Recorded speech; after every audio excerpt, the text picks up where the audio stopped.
Senator ndume has been removed as the chief whip in the Senate. Hey, not only that, he was asked to leave APC, that he should never come to APC again, that he should go out from APC.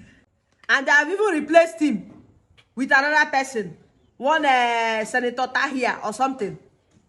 What did he do? Because he spoke about the government. Because Senator ndume said that President Tinubu shut his door against so many people, that he's not accessible. You remember that video he made? That interview he granted, that he's not accessible, unlike Buhari. He tends to compare Buhari and Tinubu. He said that Buhari was better than President Tinubu.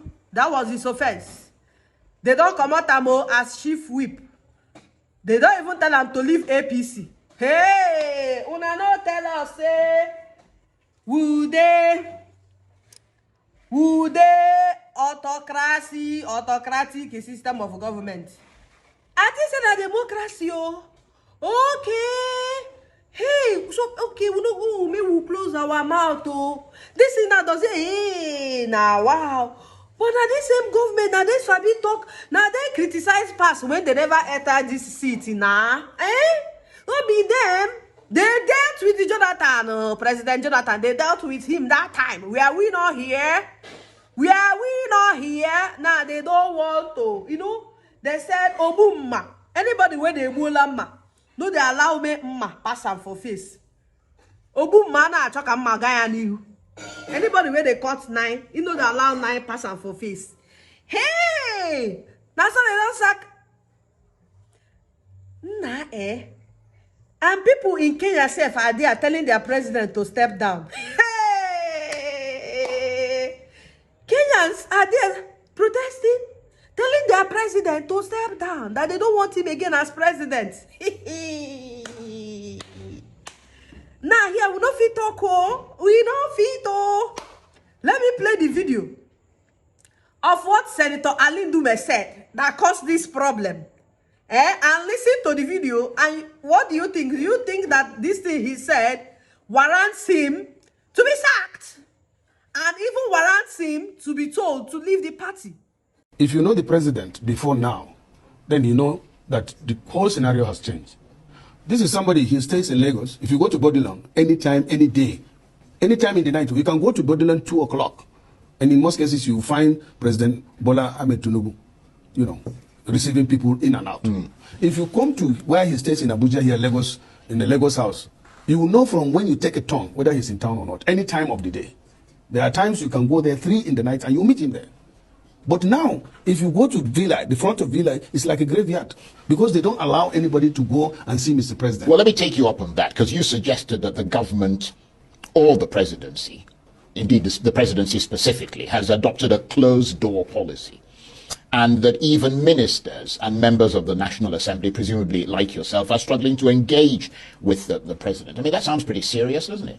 Yeah, it seems, but that is the truth. The only thing, you know, the news media put certain things not exactly the way. So now that I'm talking to you, hear it from the horse's mouth. Absolutely. In every government, it's like that. You have the gatekeepers. Those who want the president to know everything and to have other opinions would even encourage those that matter in the government to come over because, during Buhari's administration, which I thought was not that good. But if you compare this now to Buhari's regime, you will give Buhari a thumbs up. Because well, some would say that would be rather difficult to do. You know, because at least he opens up. People come to see him. I'm quoting, you quote me, and if it's not true, I don't speak just like that. Right. There are some ministers don't have access to Mr. President. The only access they have to Mr. President is when they are maybe invited, and some may not be invited, or when they go for council meeting. And you know, when they go for council, by the time the president goes in, all of them are seated. And the president is the first person to leave. You can't say, I want to, no, that is it. There is a procedure. And then the SGF, who is supposed to be the clearing house, I don't know about, I've not seen him most lately. But I'm telling you, Charles, I won't come to the TV or even in private lie. So have you had a challenge in seeing the president yourself personally? Well, let me tell you one thing. The president severally, if we meet in the public, he will say, Chief Ndume, why are you not coming? Why am I? And I said, no, Mr. President, when you look for me, I'll be there. Did you say to him, well, he's not allowing me to come in? I said it once to one of his staff, that they are the people that are keeping us out of this place. And so I will not struggle to come and see Mr. President. But I have an obligation to speak for the people, or speak for my people, or speak as a senator. You can imagine I am the chief whip.